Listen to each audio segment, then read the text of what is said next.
Aloha everyone, my name is Larry, and today I'm going to give you the very basics of a Hawaiian instrument known as the ukulele. Have you heard the song Hey Soul Sister by Train?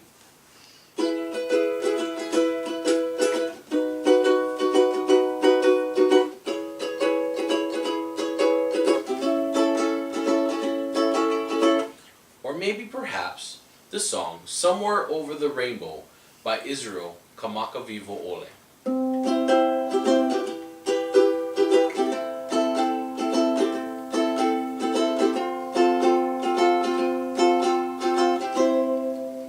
Both these songs use the ukulele for their main rhythm part. Imagine yourself on Waikiki Beach. Sun setting, cool breeze, and just about 80 degrees. The sounds of old Hawaiian music helps the imagination come to life. You must have thought to yourself, is that a guitar? Is that a mandolin? No. The sound coming from Hawaiian music is the ukulele. The ukulele is a Hawaiian instrument brought over to Hawaii by the Portuguese in the early 19th century. The English translation for ukulele is jumping flea, due to the resemblance of the player's finger movements to a jumping flea. I want to share with you folks a little bit of my culture, Hawaiian and Portuguese, and my passion, the ukulele. So, what are the different parts of an ukulele? First, you have the head of the ukulele. The head, or headstock, is what the tuning keys are connected to. The tuning keys are used to tune the strings of the ukulele. Kind of like the head of a young boy where the mom uses his ears to tune him out of his bad attitude. Ukuleles can have anywhere from 4, 6, up to 8 strings. The head is also usually where the brand of the ukulele is found. For instance, I have here a Lanikai ukulele. Next you have the neck. The neck is where the fingerboard is placed. Each ukulele has at least 12 frets. Frets are the little metal bars that go across the fingerboard of the ukulele. Usually there is a dot on the 5th, 7th, 10th, and 12th fret to give a quick reference to where the musician's fingers are to be placed. When a finger is placed on the fret, it will produce a note of the desired pitch. The higher you go up the soundboard, the higher in pitch the note becomes.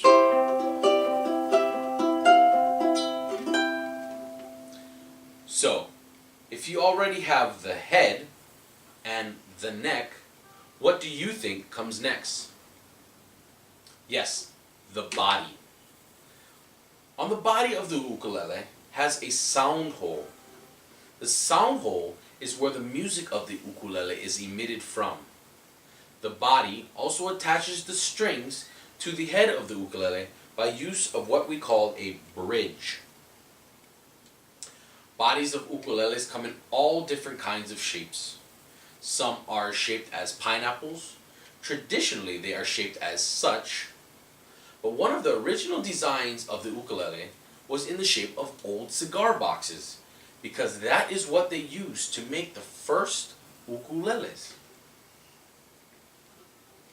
So, we have just learned about the 3 main parts of an ukulele and their functions.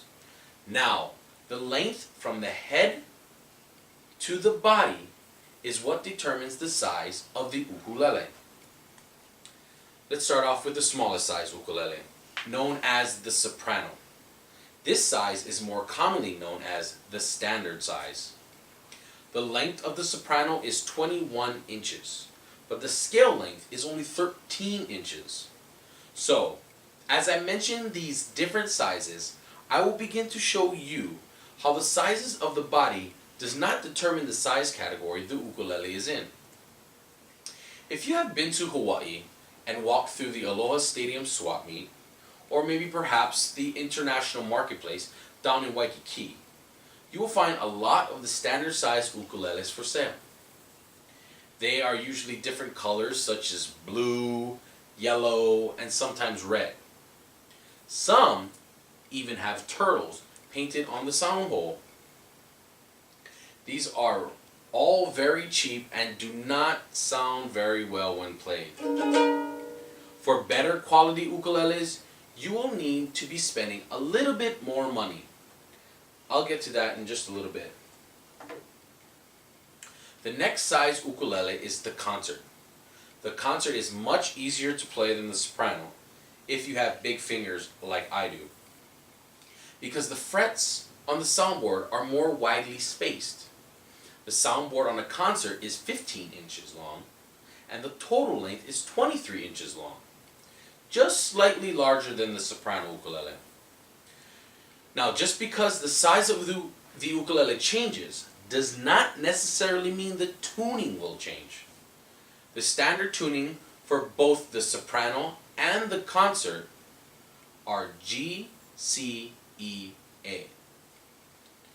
Then, to round off the group, you have the tenor at 26 inches long and the baritone at 30 inches from head to body. The tenor can be heard played by musicians such as Train, or my personal favorite, Israel Kamakaviva Ole. Like both the soprano and the concert, the tenor is also tuned to G, C, E, A. As for the baritone ukulele, being the biggest ukulele, it's tuned differently, in a lower key. It is tuned to D, G, B, E. Famous brands of ukuleles, such as Kamakas, range in price from about $900 to right around $3,000.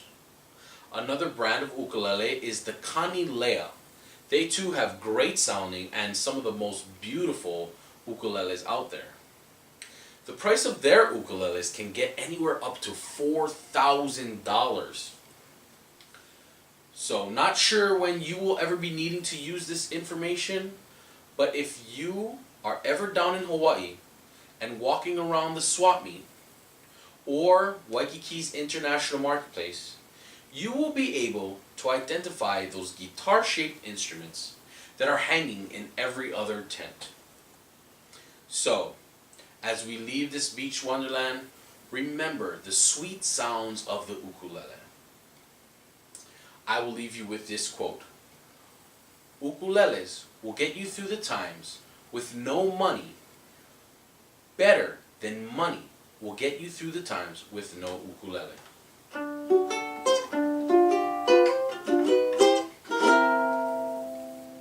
Mahalo and aloha.